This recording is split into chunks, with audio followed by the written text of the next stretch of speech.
अस्सलामु अलैकुम वरहमतुल्लाहि वबरकातुह। अल्हम्दुलिल्लाह वस्सलातु वस्सलामु अला रसूलिल्लाह व अला आलिहि व अस्हाबिहि अजमईन, अम्मा बाद। मेरा सम्पूर्ण दाजुभाइ तथा दिदीबहिनीहरू, आजको चाहिँ यो 16औं पाठमा हामीहरू यो बुझ्नेछौँ कि दावत अर्थात् इस्लामको प्रचार प्रसार, सत्य मार्गतिर, सत्य धर्मतिर बुलाउनुमा रसूल अकरम सल्लल्लाहु अलैहि वसल्लम को पद्धति के थियो। उहाँले चाहिँ कसरी मनुष्यहरूलाई सत्मार्गमा सिधो र सत्य बाटोमा लगाउनु भयो, नराम्रो र खराब जुन कामहरू छन् त्यसबाट उनीहरूलाई कसरी बचाउनु भयो र कतरी एउटा चाहिँ सुन्दर संरचना गर्नुभयो, सुन्दर वातावरण चाहिँ बनाउनु भयो। यसमा सर्वप्रथम यो छ कि अल्लाहको रसूल सल्लल्लाहु अलैहि वसल्लमले यस दावत अर्थात् इस्लामको प्रचार प्रसार, सत्यको प्रचार प्रसारमा चाहिँ अल्छीपना गरेनन्। बरु दिनमा पनि, रात्रिमा पनि, गोप्य रूपले पनि, त्यसै गरी प्रष्ट रूपले, खुल्ला रूपले पनि अल्लाहको रसूलले प्रचार प्रसार गर्नुभयो। यसमा चाहिँ ढिलो वा अल्छीपना गर्नु भएन, सुस्ती गर्नु भएन, बरु यसको लागि धेरै मेहनत र परिश्रम गर्नुभयो। अनि त्यसै गरी मक्कामा चाहिँ 3 वर्षसम्म गोप्य रूपले मनुष्यहरूलाई चाहिँ दावत दिनुभयो अल्लाहतर्फ। हामीले यो थाहा हुनुपर्छ कि रसूल अकरम सल्लल्लाहु अलैहि वसल्लमको पुरै संसारिक जीवन चाहिँ 63 वर्षको रहेको छ। 63 वर्ष, त्यसमा 40 वर्षपछि अल्लाह तालाले उहाँलाई नबी बनाउनु भयो। उहाँमाथि चाहिँ नबुवतको ताज राख्नुभयो, नबुवतको मुकुट राख्नुभयो अनि प्रचार प्रसारको आदेश दिनुभयो। अब 40 देखि 63 सम्म अल्लाहको रसूल सल्लल्लाहु अलैहि वसल्लमले प्रचार प्रसार गर्नुभयो। अनि त्यो 13 वर्ष चाहिँ मक्कामा बस्नुभयो। अनि 13 वर्षपछि फेरि काफिरहरूको यातनाबाट मदिनातर्फ आउनुभयो अनि 10 वर्ष चाहिँ मदिनामा बस्नुभयो। त्यसैले चाहिँ यो सुरुको जुन 40 वर्षपछि जुन प्रथम 3 वर्ष थियो त्यसमा अल्लाहको रसूल सल्लल्लाहु अलैहि वसल्लम चाहिँ गोप्य रूपले लुकी छिपी अल्लाहतर्फ मनुष्यहरूले बोलाउनुहुन्थ्यो। तर जब अल्लाहको यो आदेश आयो, फस्दा बिमा तुमर वारिद अनिल मुश्रिकिन, अर्थात् हे रसूल सल्लल्लाहु अलैहि वसल्लम, तपाईँ अल्लाहको जुन यो प्रचार प्रसार, जुन अल्लाहको यो कुराहरू, अल्लाहको जुन तपाईलाई यो आदेश दिइएको छ अल्लाहतर्फ बोलाउनुको, यसलाई खुलेआम रूपले, प्रष्ट रूपले चाहिँ बयान गरिदिनु। अनि त्यसै गरी चाहिँ काफिरहरूसित चाहिँ आफ्नो मुखलाई फेरिलिनु, यिनीहरूसित वास्ता नराख्नु। तर अल्लाहको रसूल सल्लल्लाहु अलैहि वसल्लमले चाहिँ प्रचार प्रसार गर्नुमा अरू वृद्धि गर्नुभयो र खुल्ला रूपले, खुलेआम सम्पूर्ण मनुष्यले अल्लाहतर्फ बोलाउन थाले। अनि त्यसै गरी मनुष्यहरूको धिक्कार, तिनीहरूको सजाय, तिनीहरूको यातना, तिनीहरूले दिएको दुःखको कुनै पनि प्रवाह गर्नु भएन, कुनै पनि वास्ता गर्नु भएन, बरु सम्पूर्णको सहन गर्नुभयो, कसैसित पनि डराउनु भएन। त्यसै गरी अल्लाहको रसूल सल्लल्लाहु अलैहि वसल्लम हर एकजनालाई, सानो ठुलो, त्यसै गरी दास, बादशाह, राजा, पुरुष, महिला, यहाँसम्म कि अल्लाहको रसूल सल्लल्लाहु अलैहि वसल्लमले मानव र दानव सम्पूर्णजनालाई अल्लाहतर्फ बोलाउनु भयो अनि तिनीहरूको मार्गदर्शन र पथ प्रदर्शन गर्नुभयो। त्यसै गरी मेरो भाइहरू, नम्बर 2, जब अल्लाहको रसूल सल्लल्लाहु अलैहि वसल्लम यो मार्गमा हिँड्नुभयो भने अब काफिरहरूको यातना पनि धेरै हुन थाल्यो।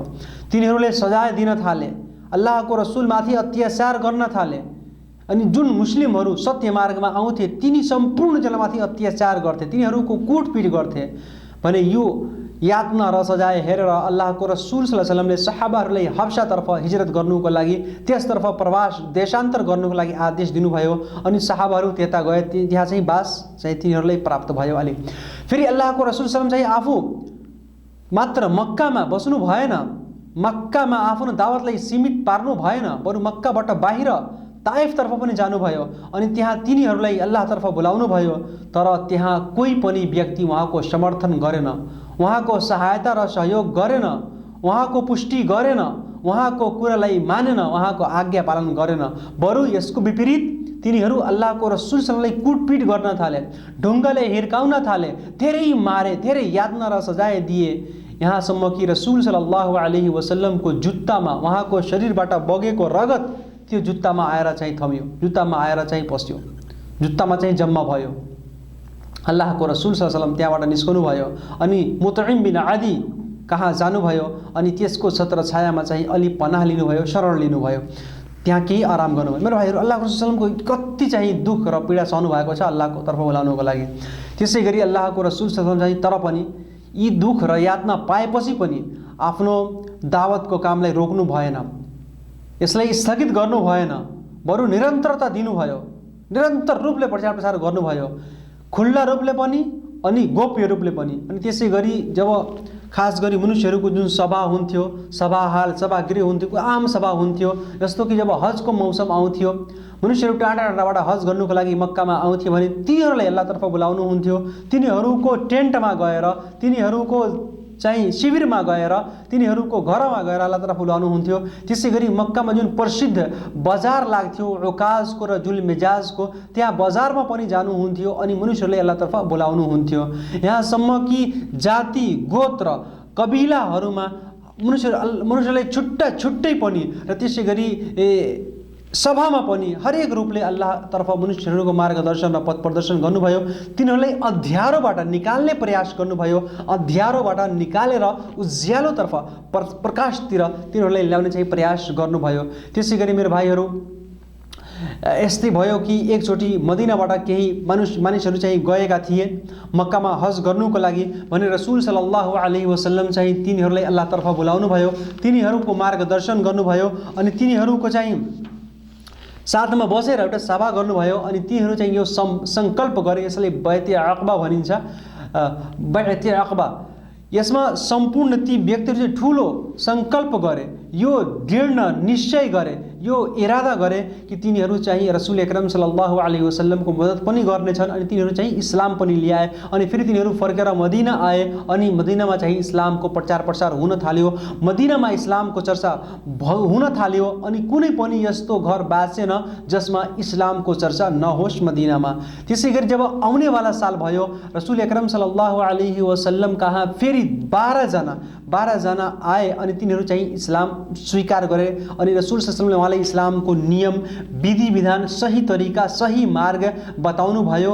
अनि चाहिँ तिनीहरू चाहिँ अल्लाहको रसूलको कुरा मान्ने, यसको आज्ञा पालन गर्ने, आदेश मान्ने तिनीहरूले वाचा गरे, यो प्रतिज्ञा गरे। अनि त्यसै गरी भलाइको सत्यको हुक्म आज्ञा दिने, आदेश सत्यतर्फ बोलाउने र बुराइबाट नराम्रो कार्यबाट मनुष्यलाई रोक्नुको तिनीहरू पनि चाहिँ यो वाचा गरे। अनि त्यसै गरी चाहिँ तिनीहरू चाहिँ अब कुनै व्यक्तिसँग भयभीत हुँदैनन्, डर मान्दैनन्, कुनै व्यक्तिको धिक्कारको तिनीहरूको वास्ता हुँदैन, तिनीहरू चाहिँ यो पनि वाचा गरे। र त्यसै गरी तिनीहरू अल्लाहको रसुलको मद्दत गर्नेछन् र उहाँको चाहिँ डिफेन्स पनि गर्नेछन्, यो पनि तिनीहरूले वाचा गरे, सुरक्षा पनि गर्नेछन्। अनि आफ्नो बच्चाहरूलाई पनि यसको आदेश दिनेछन्, मनुष्यहरूलाई सम्पूर्ण आफ्नो जातिमा आफ्नो परिवारमा इस्लामको प्रचार प्रसार गर्नेछन्, यी तिनीहरूले वाचा गरे। अनि फेरि चाहिँ मदिनातर्फ तिनीहरू फर्केर आए।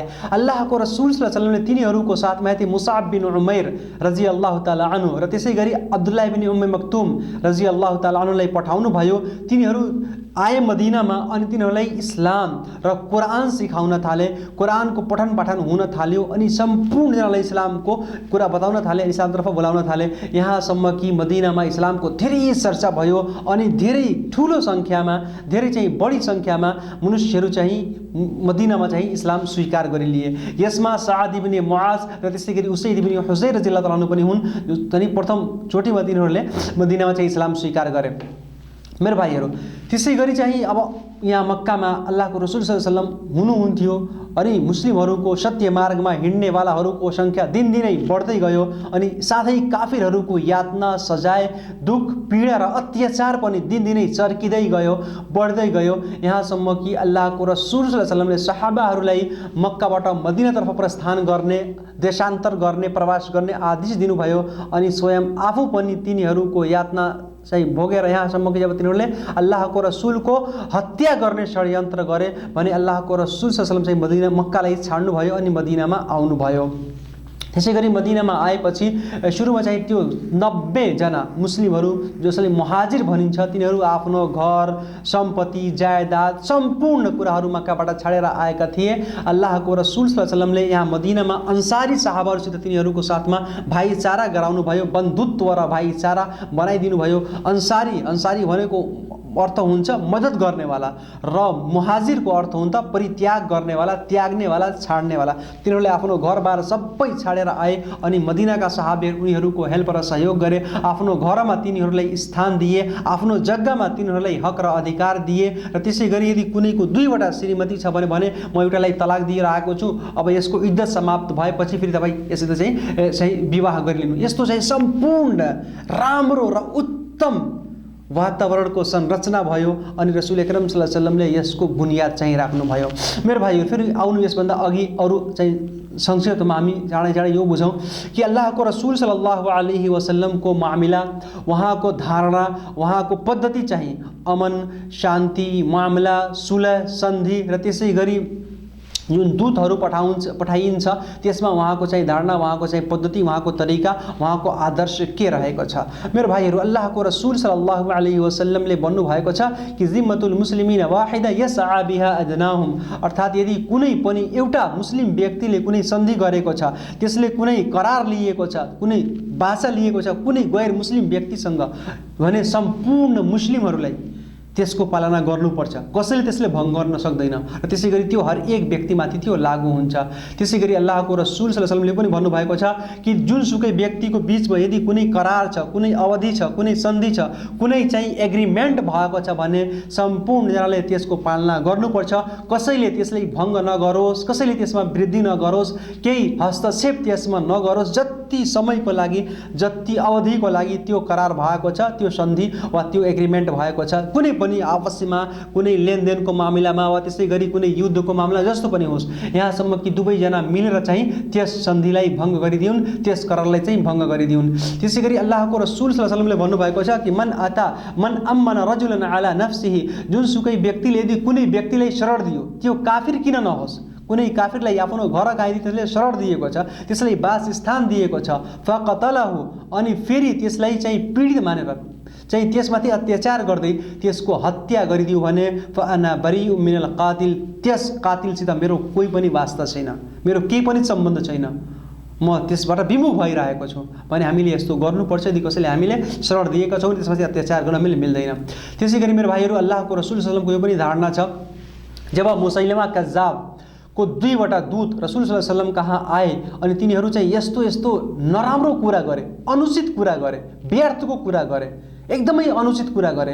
अल्लाहको रसूल सल्लल्लाहु अलैहि वसल्लमले भन्नुभयो कि लौला अन्न रुसुल ला तुक्तल लजरबतु अनाकुमा, यदि कुनै दूतलाई वध गर्ने यदि चाहिँ यो नियम हुँदैन थियो भने, यदि दूतको वध गर्ने यदि परम्परा हुन्थ्यो भने म तिमीहरूको गर्दन, तिमीहरूको घाँटीलाई चाहिँ मैले झुन्ड्याइदिन्थेँ, तिमीहरूको मैले चाहिँ हत्या गरिदिन्थेँ। तर त्यसै दिनदेखि चाहिँ यो परम्परा चाहिँ भयो, कुनै पनि दूतलाई त्यो काफिरको, त्यो शत्रुको दूत किन नहोस्, तर तिनीहरूको हत्या गर्नु चाहिँ यो सही छैन, यो तरिका त्यसै दिनदेखि चाहिँ यो चाहिँ लागू भयो।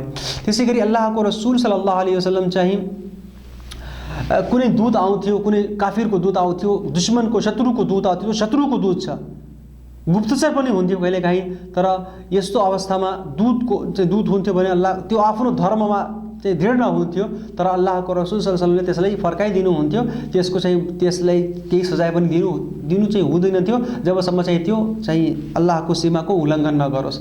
त्यसै गरी अल्लाहको रसूल सल्लल्लाहु अलैहि वसल्लम चाहिँ यदि कोही मुस्लिम व्यक्ति कुनै काफिरसित कुनै सन्धि गर्थे, कुनै चाहिँ वाचा गर्थे, कुनै करार गर्थे, यसमा कुनै मुस्लिमको केही चाहिँ हानि नोक्सानी हुँदैन थियो, केही क्षति हुँदैन थियो भने अल्लाहको रसूल सल्लल्लाहु अलैहि वसल्लम त्यसलाई चाहिँ स्वीकार गर्नुहुन्थ्यो।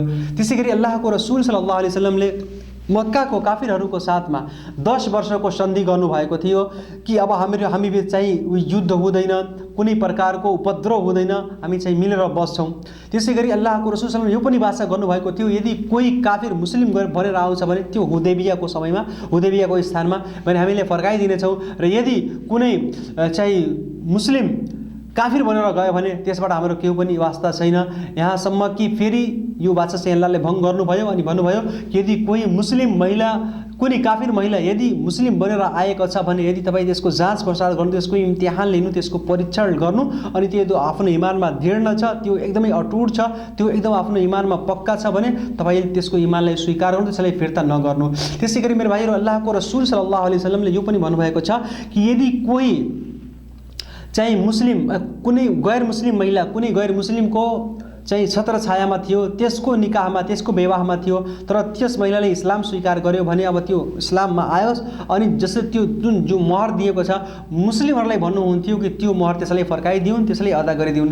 त्यसै गरी अल्लाहको रसुल सल्लल्लाहु अलैहि वसल्लमको धारणा यो पनि छ कि यदि कोही व्यक्ति आपसमा मुस्लिम र काफिर बीच केही युद्ध हुन्थ्यो, केही लडाइँ हुन्थ्यो, अनि कहिलेकाहीँ यस्तो हुन्थ्यो कि मुस्लिमहरू काफिरहरूमाथि चाहिँ विजय प्राप्त गर्थे, तिनीहरूको धन सम्पत्ति पनि हासिल गर्थे, अनि फेरि अल्लाहको रसुल त्यसको चाहिँ त्यसबारे थाहा हुन्थ्यो भने अल्लाहको रसुल सल्लल्लाहु अलैहि वसल्लमले केही आपत्ति जनाउनु हुँदैन थियो र त्यसै गरी त्यसबारे केही पनि टिप्पणी पनि गर्नु हुँदैन थियो, त्यसलाई छाडिदिनुहुन्थ्यो। भने अब जब हाम्रो त्यो वास्ता छैन, हामीले त्यसमा केही पनि हस्तक्षेप गरेका छैनौँ भने, अनि काफिरहरू मुस्लिममाथि अत्याचार गरेका छन्, यस अवस्थामा चाहिँ हामीले यसमा केही पनि हस्तक्षेप गर्नु हुँदैन भने छाडिदिनुपर्छ।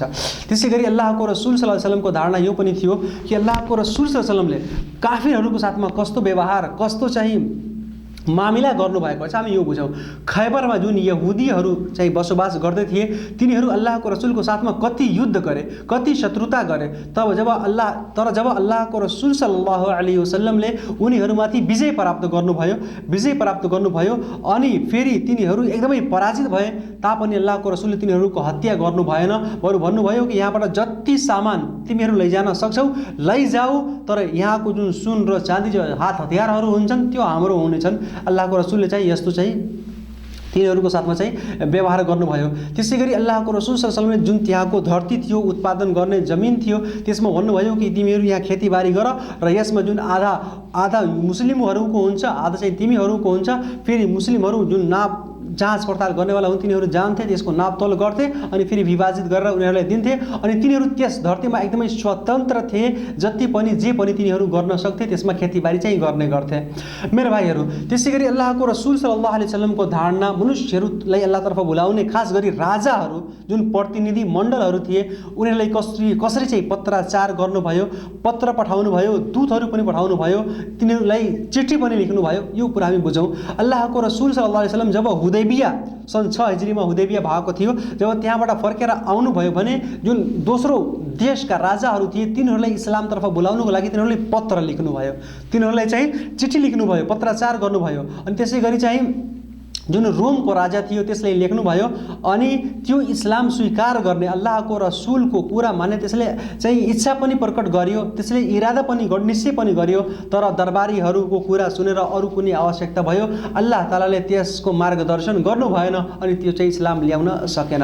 त्यसै गरी अल्लाहको रसुल सल्लल्लाहु अलैहि वसल्लम नजासीतर्फ पनि पठाउनु भयो पत्र, अनि सन्देश पठाउनु भयो, अनि त्यसले चाहिँ इस्लाम स्वीकार गर्नुभयो। त्यसै गरी अल्लाहको रसुल सल्लल्लाहु अलैहि वसल्लमले अबू मूसा अशअरी र त्यसै गरी मुआज इब्न जबल रज़ियल्लाहु ताला अन्हुमालाई यमनतर्फ पठाउनु भयो इस्लामको प्रचार प्रसारका लागि, सत्य मार्गको प्रचार प्रसारको लागि। अनि त्यसमा धेरै मान्छेहरू चाहिँ त्यहाँ चाहिँ विनम्र भएर चाहिँ स्वीकार गर्दै तिनीहरूले इस्लाम स्वीकार गरे अनि तिनीहरू चाहिँ युद्ध गरेनन्। मेरो भाइहरू, अब संक्षिप्तमा यो बुझौँ कि अल्लाहको रसुल सल्लल्लाहु अलैहि वसल्लमको यो मामिला जुन थियो काफिरहरूको साथमा, अरू दोस्रो देशको राजाहरूको साथमा, त्यसै गरी यहुदीहरूको साथमा, अरू क्रिस्चियनहरूको साथमा भने साथमा केही मुनाफिकहरू पनि थिए, उनीहरूको साथमा अल्लाहको रसुलको धारणा, उहाँको चाहिँ सम्बन्ध र व्यवहार कस्तो थियो यो हामी बुझौँ। मुनाफिक कसैलाई भनिन्छ? जुन वास्तवमा बाहिरी रूपले यो भन्छ कि म मुस्लिम हुँ तर भित्र त्यसको हृदयमा ईमान हुँदैन, त्यो कपटी हुन्छ, त्यो छल गरिरहेको हुन्छ। बाहिरबाट देखाउँछ म मुस्लिम हुँ तर भित्र मुस्लिमहरूको त्यो भित्रदेखि त्यो मुस्लिमहरूको चाहिँ शत्रु हुन्छ। अल्लाहको रसुल सल्लल्लाहु अलैहि वसल्लमले तिनीहरूको बाहिरी भागलाई जुन देख्नुहुन्थ्यो, जाहिरी भागलाई त्यसलाई स्वीकार गर्नुहुन्थ्यो, अनि तिनीहरूको जुन गोप्य, तिनीहरूको हृदयमा जुन कुराहरू गोपनीय हुन्थ्यो, लुकी छिपिरहेको हुन्थ्यो, त्यसलाई अल्लाहलाई सुम्पिदिनुहुन्थ्यो, अल्लाहको हवाला गरिदिनुहुन्थ्यो। त्यसै गरी अल्लाहको रसुल सल्लल्लाहु अलैहि वसल्लम उनीहरूको साथमा चाहिँ बुद्धिमत्ताको साथमा, सहनशीलताको साथमा तिनीहरूको साथमा चाहिँ विवाद, त्यसै गरी चाहिँ डिबेट पनि गर्नुभयो, अनि चाहिँ सत्य प्रमाण प्रस्तुत पनि गर्नुभयो, र कहिलेकाहीँ उनीहरूबाट विमुख पनि हुनुभयो, र कहिलेकाहीँ उनीहरूमाथि चाहिँ अलि सख्ती, अलि कठोरता पनि बताउनु भयो, र कहिलेकाहीँ चाहिँ राम्रो कुराले चाहिँ उच्च स्वरमा, र त्यसै गरी चाहिँ तिनीहरूको हृदयलाई हल्लाउनुको लागि यस्तो पनि कुरा, कहिलेकाहीँ डराउनुको लागि पनि नरकको यातनाबाट, त्यसै गरी परलोकको यातनाबाट डराउनुको लागि यिनीहरूलाई चाहिँ केही कुरा पनि बताउनु भयो। त्यसै गरी मेरो भाइहरू, अल्लाहको रसुल सल्लल्लाहु अलैहि वसल्लमले यी मुनाफिकहरूसित चाहिँ युद्ध गर्नु भएन, किनभने यिनीहरूको हृदयलाई रिझाउनुको लागि, यिनीहरूलाई सत्य मार्ग बताउनु युद्ध गर्नु भएन, अनि एउटा कारण यो पनि थियो युद्ध नगर्नुको कि ला यतहद्दथु नासु अन्न मुहम्मदन यक्तुल अस्हाबहु कि मुस्लिमहरू चाहिँ व्यक्तिहरू जुन इस्लामका शत्रुहरू छन् अरू सम्पूर्ण मानिसहरू छन् तिनीहरू यो नभन्न थालुन् कि मुहम्मद सल्लल्लाहु अलैहि वसल्लमले आफ्नो साथीहरूको साथमा पनि युद्ध गर्नुभयो किनभने यिनीहरू जाहिर रूपले के भन्थे कि हामी मुस्लिम हौँ भने तिनीहरूलाई यो भन्ने मौका मिलिहाल्थ्यो भने अल्लाहको रसुल सल्लल्लाहु अलैहि वसल्लमले मुस्लिमहरूको साथमा पनि युद्ध गर्नुभएको छ त्यसैले अल्लाहको रसुलले यिनीहरूको साथमा युद्ध गर्नु छाड्नुभयो तर यो यस्तो कपटता गर्नु यस्तो छल गर्नु मेरो भाइ यो एकदमै चाहिँ भयङ्कर पाप हो अनि परलोकको दिनमा यो मुनाफिकहरूलाई सबैभन्दा भयङ्कर अजाब हुनेछ यिनीहरू नरकको सबैभन्दा तल्लो भागमा जहाँ धेरै यातना छ यहाँ तिनीहरू चाहिँ यातना र सजाय भोग्नेछन् त्यसैले हामी हरेक नराम्रो कुराबाट हामीले बाँच्नुपर्छ र अल्लाहको रसुल सल्लल्लाहु अलैहि वसल्लमको धारणा उहाँको पद्धति उहाँको व्यवहार काफिरहरूको साथमा गैर मुस्लिमहरूको साथमा इस्लामको शत्रुहरूको साथमा के थियो हामीले यो सम्पूर्ण कुरा बुझ्नुपर्छ र यसै अनुकूल हामीले कर्म गर्ने प्रयास गर्नुपर्छ इन्शाअल्लाह एउटा सुन्दर वातावरणको चाहिँ संरचना हुन्छ एउटा सुन्दर वातावरण चाहिँ बन्दछ अनि हामी चाहिँ आनन्दित भएर चाहिँ यस वातावरणमा चाहिँ हामी चाहिँ जीवन व्यतीत गर्न सक्छौँ अल्लाह तालाले हामी हरेक जनालाई रसूल अकरम सल्लल्लाहु अलैहि वसल्लमको मार्गमा हिँड्ने र उहाँले बताएको कुराहरूमाथि अमल गर्ने तौफिक प्रदान गरून् आमीन वस्सलामु अलैकुम वरहमतुल्लाहि वबरकातुहू।